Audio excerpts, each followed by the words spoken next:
Hi everyone, this is a proof against atheism. Oh wow, okay cool, getting right into it. I like it. No messing about, let's go. For this video, I'm going to define atheism as not believing in anything supernatural. Speaking of getting right into it, you are fucking this up in record time. That is categorically not the definition of atheism. It isn't even a definition of atheism. Atheism is specifically about the claim of God existing and not accepting that. There are absolutely atheists who believe in the supernatural. Amazing. God, well, hopefully it's only up from here and not yet more things that are so obviously wrong, even my dumbass spots them instantly.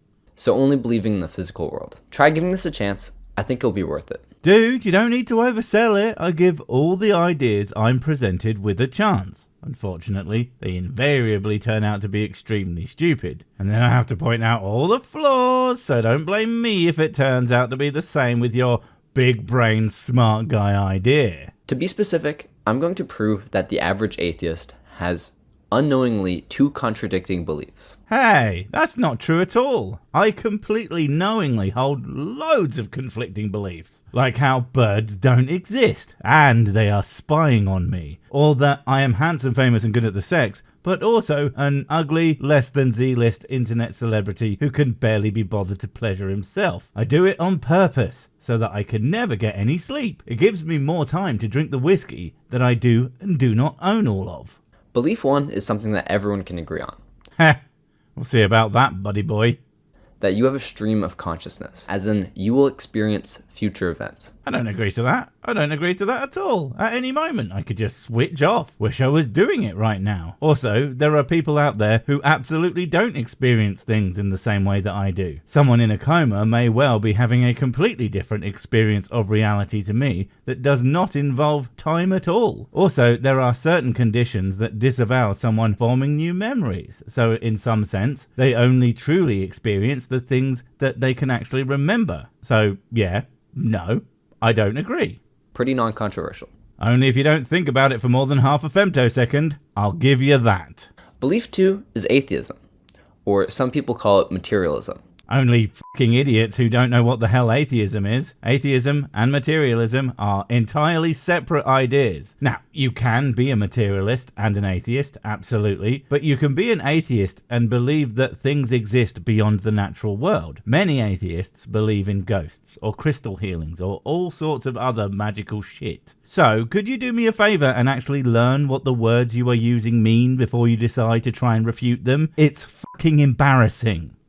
The belief that nothing supernatural exists, only the physical world. Again, that's not atheism, but sure, that is an okay definition for materialism, although personally, I would say that I'm pragmatically materialistic. That is to say, I believe in things that have been proven to exist, but I'm not opposed to the idea that I could be wrong, and things exist that have no evidence, but what exactly am I supposed to do about that? Believe for no reason? No thanks. I'm going to prove that these two beliefs contradict each other. Okay, not sure what that has to do with me. A thing that I don't agree with and a definition that doesn't define the thing it's pretended to define. Let's see if you can at least manage to burn your straw man without setting fire to your own worldview by accident. And as long as we still agree with belief 1, we have effectively proven that atheism is wrong and the supernatural exists. Okay, mate, I mean, I enjoy the confidence. Hopefully it doesn't backfire and end up making you sound like a bit of a smug idiot, because that would just be tragically hilarious. First, I will give two implications of atheism/materialism to help us understand it. I'm not saying it again, but it would be nice if you had done things to help your understanding it before putting this shit on the internet. But oh well, if you hadn't, I wouldn't have had some delicious content to eat, so I can't really complain. Next, I will ask two questions to help establish that you do indeed believe you have a stream of consciousness, and that you do believe you will experience a future body.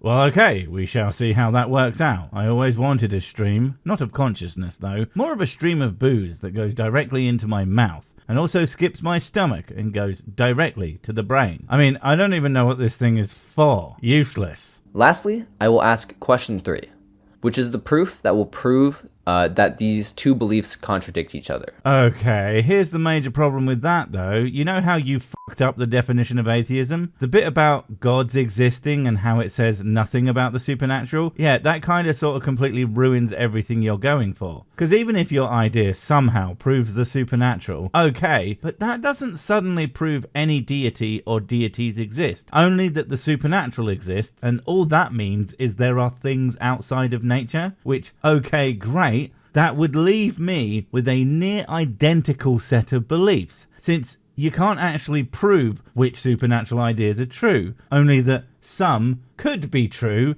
Good job.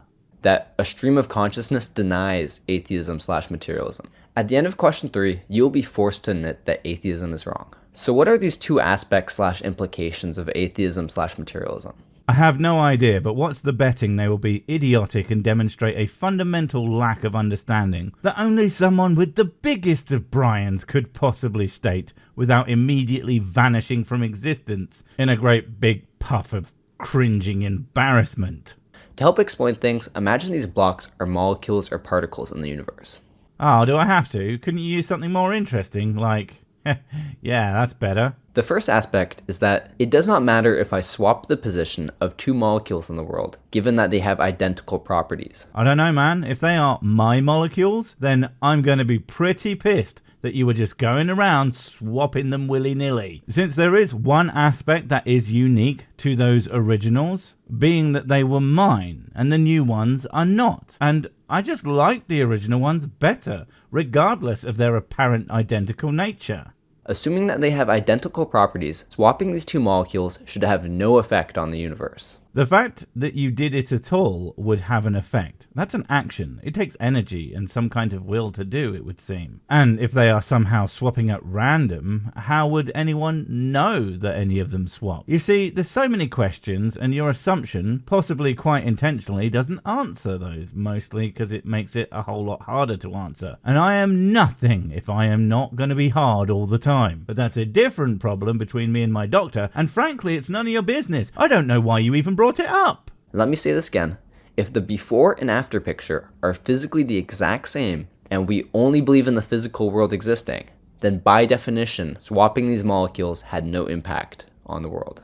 So if we have some magic machine that can swap the places of two molecules in the universe without some sort of extremely invasive access, perhaps by some sort of energyless teleportation that no one could notice and that they didn't know about and couldn't even know about, thus rendering the entire concept completely meaningless, then sure, they are the same thing with no impact. Now, if you could just prove you did that without proving you did that, seeing as knowing that you did it would by definitions be a change to the universe, that would be not what you did because you couldn't do it. Can anyone else smell copper flavored toast? Aspect 2. Temporarily deconstructing anything into its molecular components, then reassembling it back together, does not directly have any long-term impacts on the object/being. Seriously, what are you talking about? If you completely disassembled a person and then put them back together, no matter how perfectly you did it, they would more than likely be dead. Their heart would have no reason to beat. The electrical impulses through their brain would have ceased. Nothing about this makes as much sense as you think it does, my dude. But hell, I'm willing to try it on as many people as possible. You know, for science. If the object is physically the exact same, with or without deconstruction/reconstruction, then there is no impact. Aside from the whole death thing, and even if they didn't die, most people get real mad when you deconstruct them without asking first. So now that we've established atheism/materialism, let's establish that you have a stream of consciousness, and you will indeed experience a future body. Oh wait, you're serious? Let me cry, because that's just so fucking sad. No, you haven't. You have, I don't know what you have done really, aside from a bunch of meaningless hypotheticals that don't make sense and can't be tested, along with definitions of things that are actually definitions of other things, because conflation is a bitch. The assumption that you have done anything of the sort is remarkably bold of you, my dude. But sure, let's just pretend you have, for the sake of argument. I get the feeling we're going to have to do that a lot today. Question 1. Here on Earth, if I reveal to you that as we speak, there coincidentally exists a person with your exact molecular structure on an alien planet, First off, that's not Earth. That's America, buddy. You know, that's not the only country on the planet, right? Hey, that might sound like a dumb question, but dumb questions are literally the only way of communicating with these guys. And you can never be too certain that they have any idea anything exists beyond their own tiny worldview. So, yeah. Whose body are you currently experiencing? Your mum's. Sorry, but a question like that, I think it's hardwired to immediately make a your mum joke. I am currently experiencing whichever body I damn well please. You can't stop me. Maybe I'll be both of them at the same time and do some really weird stuff. Who would you rather not get shot tomorrow? Whose bed will you wake up in tomorrow? Think about it for a second. Well, we already know that either bed is okay, baby. But assuming that I was in the Earth body, who would I want to be shot? Well, obviously, it would be whatever one I'm in. I fucking hate that guy. And he deserves to be shot a bunch of times, fucking asshole that he is. Also, I know where you're going with this, but what if I'm some super fucking heroic piece of shit, and I know that it's him or me, and I'm all like, no, I'll take the bullet. Everything you say has such a fatal flaw, and that flaw is you and your inability to see beyond your own nose. Other people, right, don't think like you. There are so many ways people think about the world, and yours is not the only way to do so. You might want to, learn that. Correct. You will be looking out of your own earthly body tomorrow. Pretty easy. Correct? Stop assuming the answers of your audience. There's a great idea in cross-examinations to never ask a question you don't know the answer to. And that doesn't mean that you think you know what they're going to say, but that you actually know what they're going to say. And you have no idea what anyone is answering to these, obviously.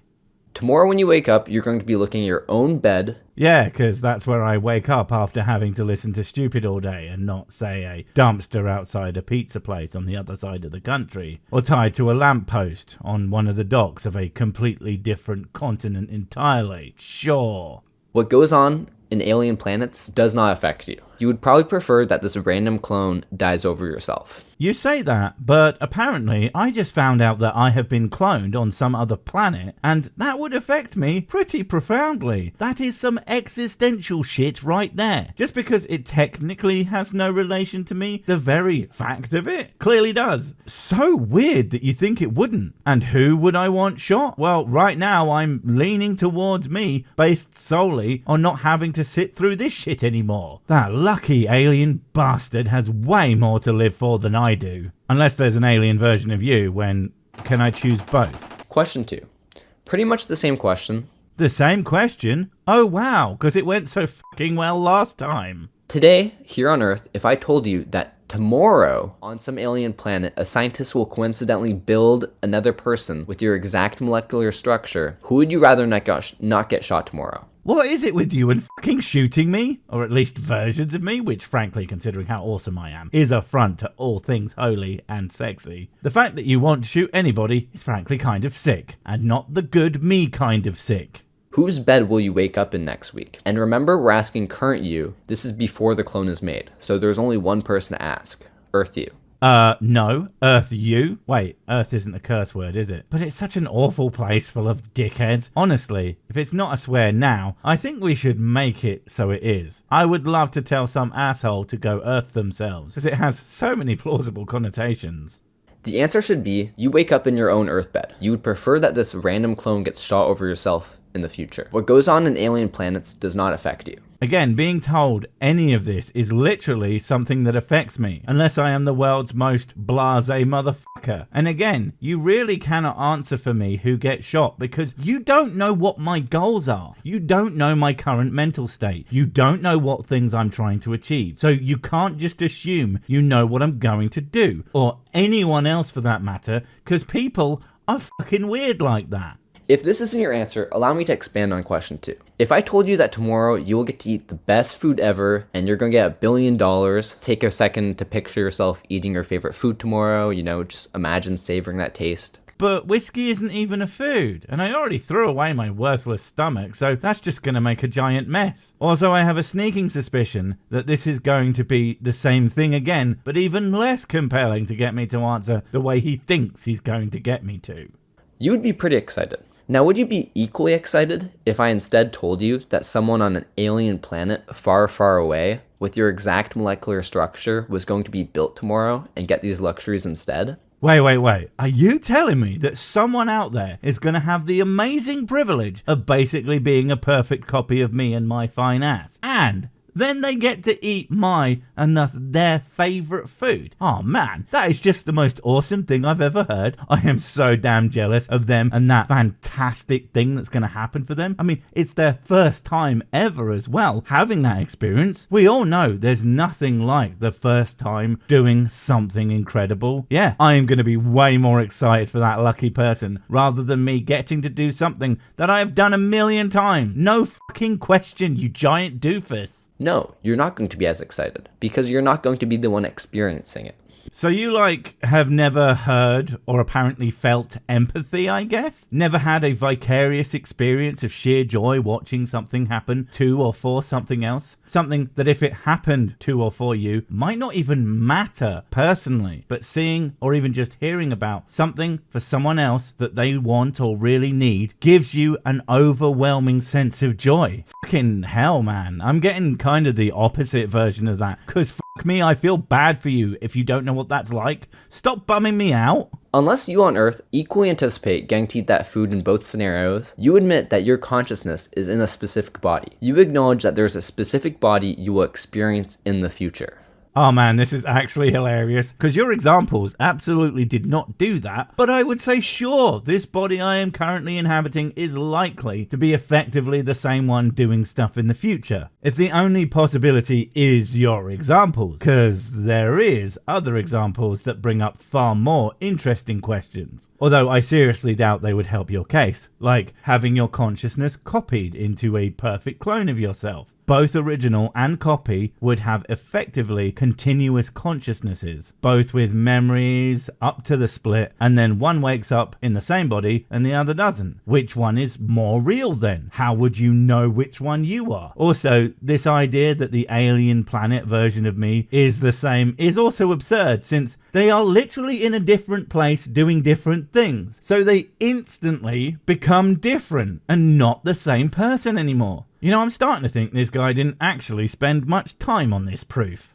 Alright, now that we've established that you do indeed have a stream of consciousness and will experience a future body, and we've also laid out the two aspects of atheism/materialism, now we can do question 3. This is the important one. This one will prove atheism can't be true. It will prove that these two past ideas contradict.